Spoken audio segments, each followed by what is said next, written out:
à la coopération économique et si besoin, si vous pouvez nous donner la valeur des échanges commerciaux entre les deux pays. Est-ce que c'est une balance euh, bénéficiaire? Quels sont les produits que vous vendez au Maroc et quels sont les produits que le Maroc achète du Japon?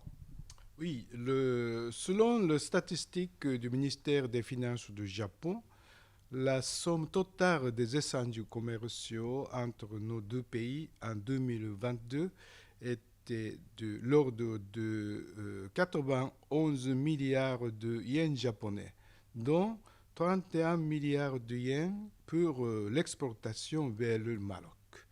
Et au contraire, 60,1 milliards de yens japonais pour l'importation en provenance du Maroc. C'est-à-dire la balance commerciale entre deux pays pendant ces 5 dernières années est toujours excédentaire pour le Maroc. Et puis, un contenu de 78% de l'exportation vers le Maroc est occupé par la catégorie machines, équipements de transport, soit des voitures et des pièces d'automobile. Et sur le valeur totale des importations en provenance du Maroc, 40% sont des produits de la catégorie aliments et animaux vivants, principalement des fruits de ramel. Et 22% sont la catégorie de produits chimiques, principalement des engrais. Et dans le même contexte d'échange commercial, je voudrais noter que les importations des mandarines et des clémentines produites au Maroc sont autorisées au Japon depuis le 24 février dernier. Ainsi, cette tendance de la balance commerciale extantère favorisée par le Maroc continuera encore quelques années dans le futur. Je suis convaincu que la mise en vigueur de ces deux accords en avril 2022 apparemment facilitera davantage les investissements des entreprises japonaises au Maroc à moyen et long terme. Et de fait, le Maroc est devenu un des deux seuls pays africains qui ont vu ces deux accords mis en vigueur avec le Japon. C'est-à-dire le Maroc, avec son climat d'affaires propice à l'investissement, est considéré comme un des meilleurs choix pour les entreprises japonaises qui envisagent d'élargir leurs activités en Afrique.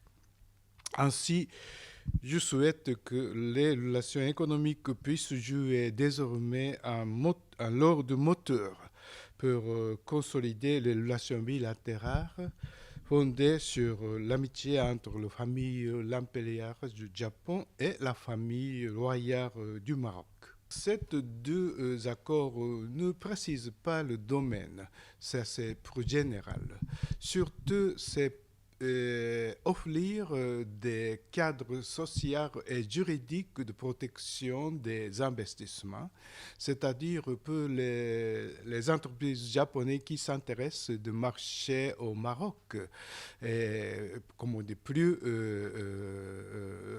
donner-lui des plus stabilité ou les sentiments très, comment on dit, de protégés par la loi. Donc, ça s'est créé de circonstances davantage pour favoriser l'entreprise japonaise qui voudrait investir pour le marché marocain.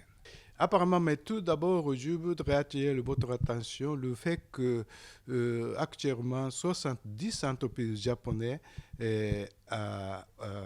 investi et opéré au Royaume du Maroc. Et parmi eux, il y a plusieurs domaines, et surtout, mais surtout ce que vous avez mentionné, l'industrie automobile, ça, pour de fabriquer des câbles des automobiles, c'est plutôt, comme on dit, besoin de l'emploi.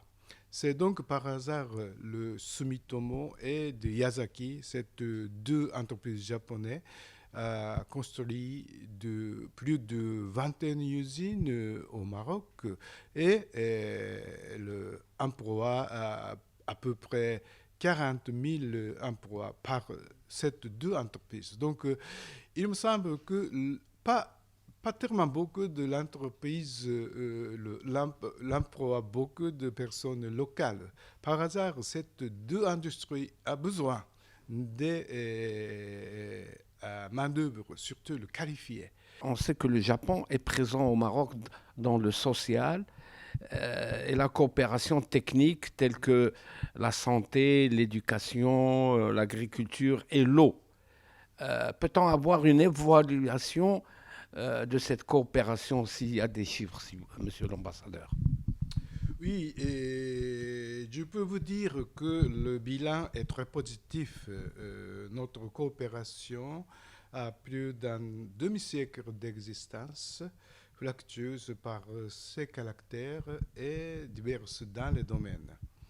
Le Japon a fixé trois piliers à travers la mise en œuvre de sa coopération en faveur du Maroc. C'est-à-dire, premièrement, le renforcement de la compétitivité économique. Et deuxièmement, la promotion d'un développement social inclusif et durable. Et troisièmement, la promotion de la coopération sud-sud. Le Japon a effectué les coopérations au Maroc dans divers domaines comme la promotion de l'agriculture et de la pêche, l'amélioration de l'infrastructure économique, le développement rural et la santé, les eaux et environnement, comme vous avez mentionné, l'amélioration de l'accès, l'éducation de base et de sa qualité, comme ça. Et dernièrement, plus proche, le 28 février dernier, M. Yamada, ministre délégué des Affaires étrangères, a exprimé un nouveau plan de l'ordre de 2,1 milliards de dirhams pour soutenir le secteur de la santé au Maroc. Donc, le Japon, à travers sa coopération financière, soutient le Maroc dans ses efforts de la mise en œuvre de sa politique de réforme et de l'aménagement de l'infrastructure. À cela s'ajoute la coopération technique qui a pour objectif de donner une formation de qualité aux Marocains. Il est noté surtout que l'emploi de volontaires japonais qui avait été suspendu depuis la pandémie de Covid-19 a repris en 2022. Il est estimé qu'avant la fin de 2023, le nombre de volontaires japonais atteindra le même niveau avant la Covid-19, soit donc 22 volontaires par an. En ce qui concerne le chiffre, le montant de coopération financière japonaise mis à disposition du Maroc ces dernières années, c'est comme suivant. 2019, l'aide non remboursable 21,7 millions de dirhams. Et 2020, près 1,9 milliard de dirhams. Et aide non remboursable 45,9 millions de dirhams. Et 2021, 2,8 millions de dirhams d'aide non remboursable. Et dernièrement, l'an dernier, 2022, c'est près 16,7 millions de dirhams et aide non remboursable 1,16 millions de dirhams. On va aller à la coopération culturelle. Est-ce que vous pouvez nous identifier les secteurs où les deux pays sont en train de développer ce domaine? Oui, et en ce qui concerne la coopération culturelle, diverses formes de coopération ont été effectuées. de la culture traditionnelle, la danse, l'ikebana, l'arrangement de floral et cérémonie du thé, ainsi que les aspects de la culture japonaise moderne comme l'anime et le manga. De plus, une coopération active touche également le domaine éducatif et académique à travers l'organisation de conférences et l'envoi des étudiants par des programmes de bourse du gouvernement. Quant aux boursiers, environ 260 Marocains ont reçu des bourses d'études au Japon. Ces dernières années, de plus en plus d'anciens boursiers sont recrutés par des entreprises japonaises opérant au Maroc. Ils jouent un rôle actif en tant que passerelle entre nos deux pays. Je souhaite que ce cycle vertueux continuera dans l'avenir. Peut-être l'année prochaine.